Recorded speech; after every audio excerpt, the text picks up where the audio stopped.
ಇನ್ನು ರಾಜ್ಯದ ಮೊದಲನೇ ಹಂತದ ಲೋಕಸಭಾ ಚುನಾವಣೆಯ ಬಹಿರಂಗ ಪ್ರಚಾರಕ್ಕೆ ಇವತ್ತು ಕೊನೆಯ ದಿನ. ಮಂಡ್ಯದಲ್ಲಿಂದು ಸುಮಲತಾ ಅವರು ಭರ್ಜರಿ ಪ್ರಚಾರವನ್ನು ನಡೆಸಿದ್ದಾರೆ. ಅದೇ ರೀತಿಯಾಗಿ ಇವತ್ತು ಬೆಳಗ್ಗೆ 10:45ಕ್ಕೆ ಮಂಡ್ಯದ ಕಾಳಿಕಾಂಬ ದೇವಸ್ಥಾನದಲ್ಲಿ ಸುಮಲತಾ ಅವರು ವಿಶೇಷ ಪೂಜೆಯನ್ನು ಕೈಗೊಳ್ಳಲಿದ್ದಾರೆ.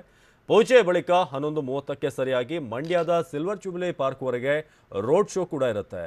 ಮಧ್ಯಾಹ್ನ 1:00ಗೆ ಸಿಲ್ವರ್ ಜುಬಿಲಿ ಪಾರ್ಕ್ನಲ್ಲಿ ಸ್ವಾಭಿಮಾನಿಗಳ ಸಮ್ಮಿಲನ ಅನ್ನೋ ಹೆಸರಿನಲ್ಲಿ ಸಮಾವೇಶ ನಡೆಯುತ್ತೆ.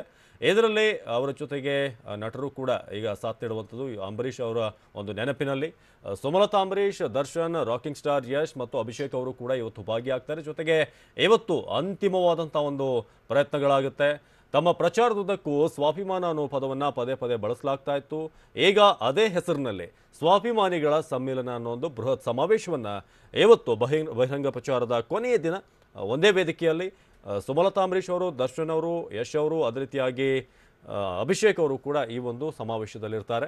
ನಿಮ್ಮ ಸ್ವಾಭಿಮಾನವನ್ನು ಮಾರ್ಕೋಬೇಡಿ ಅಂತ ದರ್ಶನ್ ಅವರು ಭರ್ಜರಿಯಾಗಿ ಪ್ರಚಾರ ನಡೆಸ್ತಾ ಇದ್ರು, ಪದೇ ಪದೇ ಹೇಳ್ತಾ ಇದ್ರು. ಇದೀಗ ಇದೇ ಸ್ವಾಭಿಮಾನದ ಹೆಸರಿನಲ್ಲಿ ಬೃಹತ್ ರ್ಯಾಲಿಗೆ ವೇದಿಕೆ ಸಜ್ಜಾಗಿದೆ. ಹಾಗೆ ಮಂಡ್ಯದ ಹಲವು ಗಾರ್ಮೆಂಟ್ಸ್ಗಳಲ್ಲಿ ಸುಮಲತಾ ಮತಯಾಚನೆ ಮಾಡಲಿದ್ದಾರೆ. ಬೆಸಗರಹಳ್ಳಿ, ಗಜ್ಜಲಗೆರೆಯಲ್ಲಿರುವಂಥ ಗಾರ್ಮೆಂಟ್ಸ್ಗಳಿಗೆ ಭೇಟಿ ನೀಡಲಿದ್ದಾರೆ. ವಕೀಲರ ಸಂಘಕ್ಕೂ ಕೂಡ ಸುಮಲತಾ ಭೇಟಿ ಕೊಡ್ತಾರೆ.